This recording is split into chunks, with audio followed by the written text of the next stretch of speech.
Fala, agroprotagonistas! Que alegria imensa ter vocês aqui com a gente no AgroPro, o podcast do agroprotagonista exponencial. E hoje eu estou tendo a grata satisfação de receber aqui uma das lendas aí da fertilidade do solo, o professor Godofredo Vitti. Seja muito bem-vindo, Vitti! Obrigado, Leonardo, por essa oportunidade. E esse podcast está sendo possível de se realizar graças ao nosso parceiro, o Eduardo Sgarbiero. Se fica à vontade, só não pergunte se a minha mulher é a primeira, a segunda, a terceira, a quarta, a quinta, mas é a sexta, tá? Tá bom, então. Eduardo. Maravilha, professor Vitti. E para a gente iniciar, eu gostaria de pedir para o senhor para trazer aí um pouco quem é o Vitti, de onde ele veio, né? Se apresente aqui para os agroprotagonistas que nos ouvem. Bem, eu sou de Piracicaba mesmo, chamado nativo, e me formei na Escola Superior de Agricultura Luiz de Queiroz, aqui em Piracicaba também. Tem uma empresa de consulta, que é a Vitagro, uma empresa técnica, e hoje, embora eu esteja aposentado já há 11 anos, eu continuo na Exalc. Eu tenho uma sala especial onde tem um grupo de alunos que nós fundamos chamado GAP há 25 anos. Então a gente, como o pessoal diz, é o agrônomo que mais consegue emprego para ex-alunos.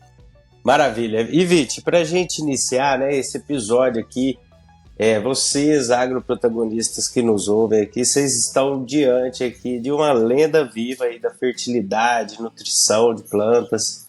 E Vitti, a gente vê que a agricultura está em franca transformação, né? E o senhor faz parte de todo esse processo, né? Com uma história aí bem robusta, bem profissional, né? Então, assim, eu gostaria que o senhor trouxesse aí, assim, os principais pontos de evolução dentro da temática de trabalho do senhor, né? Que o senhor pôde participar, que o senhor fez, né, a sua parte aí como protagonista dessa área de atuação. Agora você vê que o Brasil é o país hoje responsável para diminuir a fome no mundo e também produzir energia livre e também fibras. Então a nossa contribuição foi mostrar que num solo cerrado, solos de baixíssima fertilidade, é possível fazer o manejo químico, físico e biológico, mas pois o principal nós temos, que é o clima. Então, através, principalmente, de construção do perfil do solo, através de práticas corretivas, o Brasil hoje produz 200 milhões de toneladas de grãos por ano. E se não tiver Brasil, não tem mundo, porque os desafios da humanidade são a fome, a falta de água doce, doenças, a falta de escolaridade e principalmente a ignorância. Então o papel nosso, assim como o seu, logicamente, a gente defende essa bendita palavra, agronegócio, porque ela significa vida. E sem agronegócio não existe vida, existe guerra. Excelente. Gostei desse paralelo aí. Agronegócio significa vida, né? E Vitti, eu venho falando alguns episódios aqui, e está bem conectado com isso que o senhor trouxe aí do agronegócio é vida, senão é guerra. E eu sou uma pessoa que gosto muito da união, né? E quando a gente expande a visão dentro do contexto do agronegócio, a gente vê que ele conecta todas as áreas, né? Finanças e tudo mais.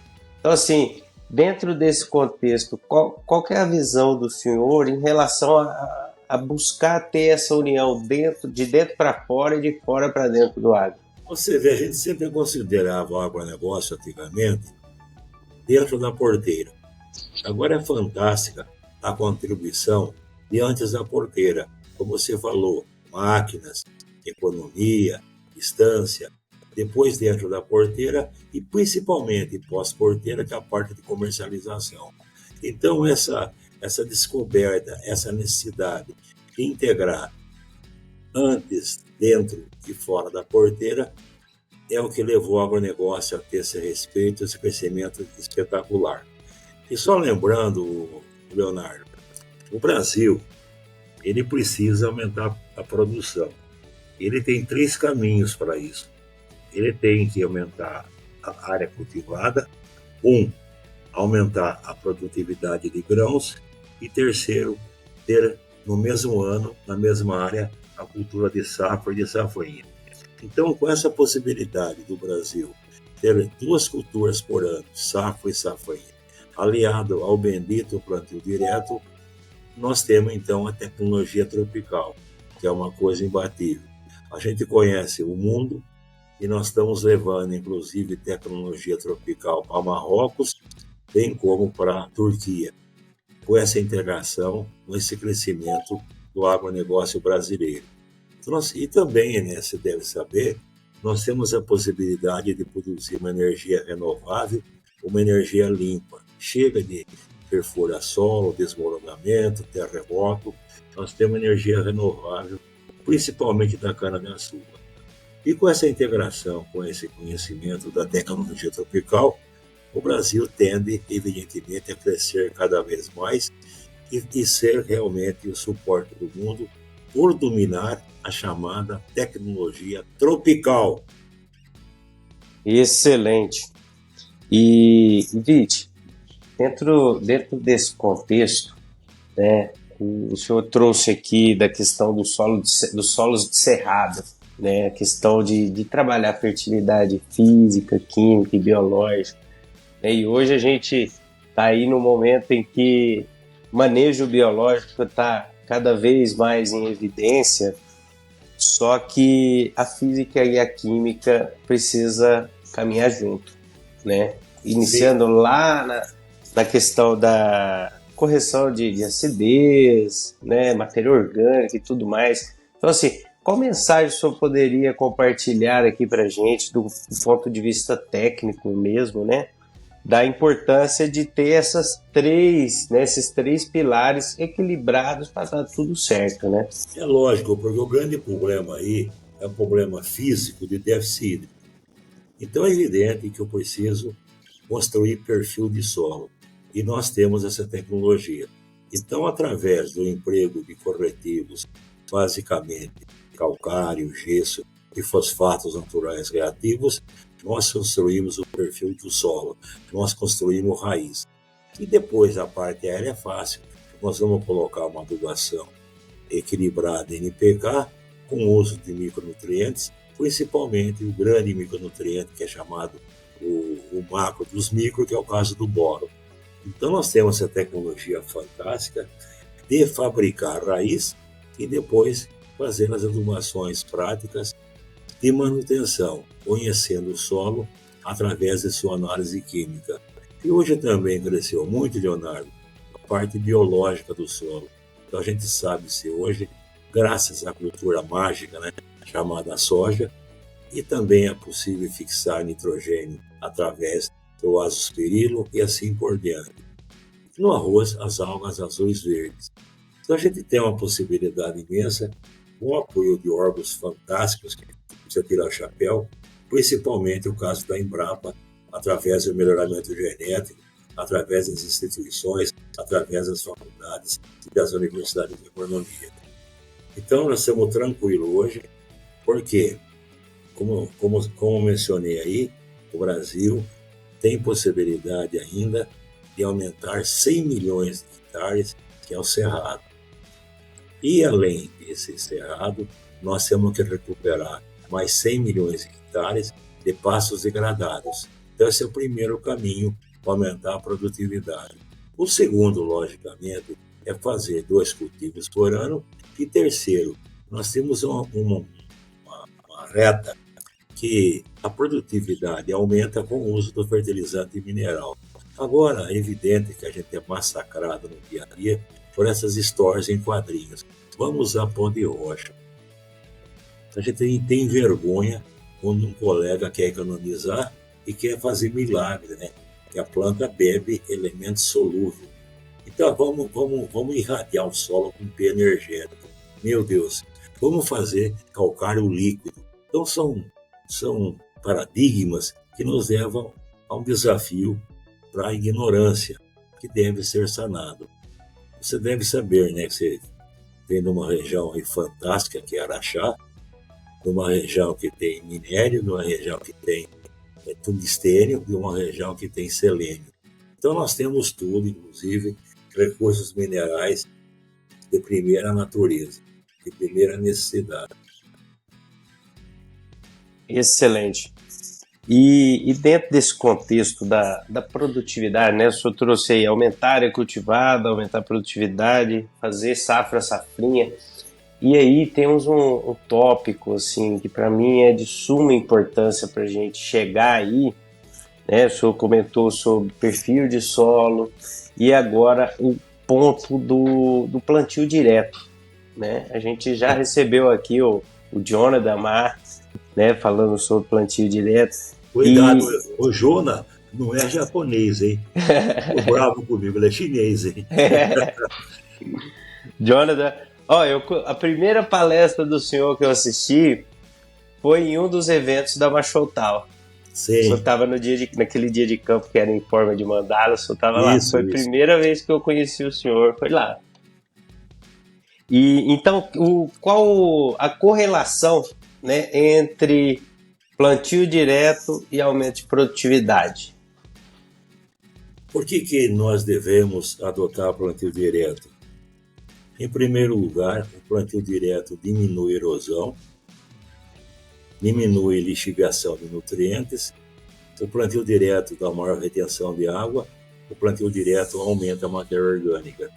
E matéria orgânica é vida. Onde há matéria orgânica, como eu já falei, aumenta a CTC do solo, CTC aumenta a retenção de água, de nutrientes, e a matéria orgânica agrega o solo combatendo a erosão. Então esse processo, graças principalmente aos colegas paranaenses, foi uma realidade para mudar totalmente o preparo de clima temperado para o clima tropical. Então nós temos no Brasil exemplos, né, como o Mato Grosso. O norte-americano bate no peito. Nós temos o Corn Belt, mas o Brasil tem o Mato Grosso do Norte, como a gente brinca. E através do Mato Grosso, ele bate de longe o Corn Belt, porque o Mato Grosso tem a possibilidade ainda de 2 cultivos por ano. O norte-americano tem somente 1 cultivo por ano. E a matéria orgânica, logicamente, é o papel preponderante nesse processo. Você pega, por exemplo, os solos da Ucrânia, por que eles são férteis? Matéria orgânica, matéria orgânica. E a única maneira de manter matéria orgânica é não oxidar a matéria orgânica. Isto é, não injetar oxigênio no solo. Quem que injeta oxigênio? Implementos, arado, grade e assim por diante. Então, Leonardo, é um orgulho, né, você poder pegar esse programa e fazer que o público, logicamente, tenha ciência desses fatos, que nós ainda podemos duplicar a produtividade de grãos pelo manejo químico, físico e biológico do solo. Com certeza. E dentro desse contexto, pensando na planta, né? A questão da planta estar ativa, né? Com água túrgida e tudo mais que a fertilidade vai oferecer para ela. Então, fazendo um paralelo entre a questão da fertilidade física, química e biológica versus a capacidade de resiliência em relação a doenças, principalmente, né? O sistema de defesa da planta. Qual a importância da gente trabalhar fortemente aí a nutrição das plantas? É evidente que é uma comparação simples, né? Que se a planta estiver bem nutrida, equilibrada, ela vai suportar o ataque de pragas, doenças, o que fala, Eduardo, de fatores bióticos. Então, os fatores bióticos é facilmente dominado por uma nutrição adequada da planta. Aliada, logicamente, Leonardo, a grande evolução que teve a genética.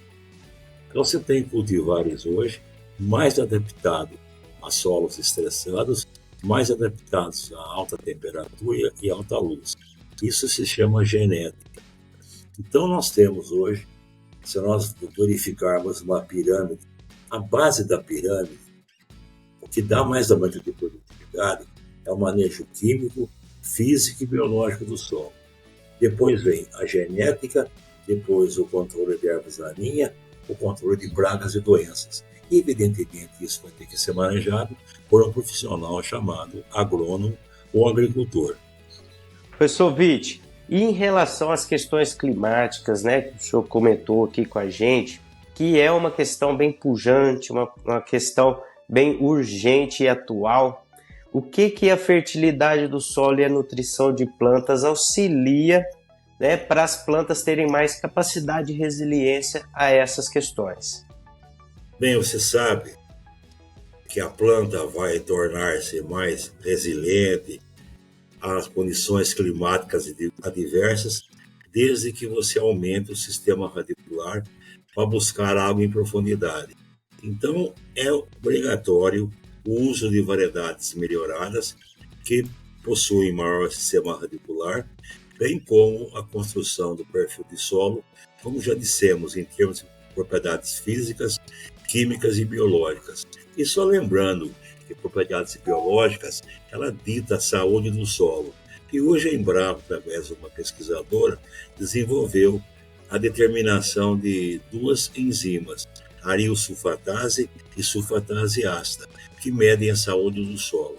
Então é evidente que plantas mais resistentes a déficits hídricos são plantas com maior sistema radicular. E eu já disse que o sistema radicular é formado pela aplicação de calcário, pelo uso do cálcio, pelo uso do magnésio, do boro e assim por diante. Então hoje torna-se possível até, como já dissemos, exportar tecnologia tropical para outros países. E dentro desse contexto, né, da saúde do solo, eu sou uma pessoa que gosta de falar bastante sobre ambiente de produção, sobre zonas de manejo, para a gente ter maior assertividade no posicionamento, né, nas recomendações que a gente faz. Então, qual que é a importância, né, na visão do senhor, da gente entender mais sobre o ambiente de produção de cada agricultor, de cada cliente que a gente atende, para a gente ter essa maior assertividade nas nossas recomendações, focando aí na saúde do solo? Como você disse, tudo está baseado hoje, o manejo em ambientes de produção. Vejamos o exemplo da cana-de-açúcar. A cana-de-açúcar é a cultura mais estudada, mais utilizada para definir ambientes de produção. E ambientes de produção, logicamente, é planta e clima. Então nós temos desde ambiente A, a cana, até ambiente E. E com isso possibilita o uso de cultivares e variedades de acordo com o ambiente. E graças a Deus, isso também foi transferido da cana-de-açúcar para as culturas e grãos. E esse é um ponto bastante importante, né? E professor Witt, o senhor que já rodou muito aí ao longo dessa jornada do senhor aí, quais são os principais pontos críticos que o senhor vem observando, né, no campo em relação à fertilidade do solo e à nutrição de plantas aí ao longo desse Brasilzão afora? Então, como dissemos, o número 1 é manutenção e aumento da matéria orgânica. E isso, como já dissemos, é possível ao no-tillage, isto é, ao plantio direto. Então, matéria orgânica é a vida do solo. São pontos que realmente a gente... Sim. Eu também rodo bastante aí o Brasil e a gente vê que a questão da matéria orgânica do solo, ela tem um impacto muito, muito positivo, né, quando ela está alta, né, na produtividade, no aprofundamento radicular, na qualidade do solo. E dentro desse contexto todo, professor Witt, eu gostaria que o senhor deixasse aqui, marcado aqui para os agroprotagonistas que nos ouvem, os principais conselhos dentro desse contexto da fertilidade do solo, da nutrição de plantas, para a gente alavancar a produtividade dos agricultores que a gente atende, dos clientes que a gente atende. Então, tudo começa com uma amostragem do solo dentro de cada sistema de produção e depois da análise de solo, a sua análise, procurando um laboratório certificado pela Embrapa, pela Exalc, para poder, então, aplicar o manejo. E o manejo, como nós já conversamos, é um produtor aberto, um produtor consciente. E esse podcast está levando a entender como você deve interpretar a análise de solo. E união de forças, né? Seja Exalc, IAC, Embrapa, para que juntos nós podemos manter o padrão que nós atingimos hoje, ou seja, de ser responsável pelo fornecimento de 40% dos alimentos do mundo. Então é possível isso com essa integração. Muito obrigado, professor Witt, mais uma vez, e vamos seguir aí nessa jornada de levar as vozes do progresso do agronegócio aqui no podcast AgroPro, o podcast do Agroprotagonista Exponencial. Compartilhe esse episódio com o máximo de pessoas que vocês conseguirem e siga com a gente. Valeu!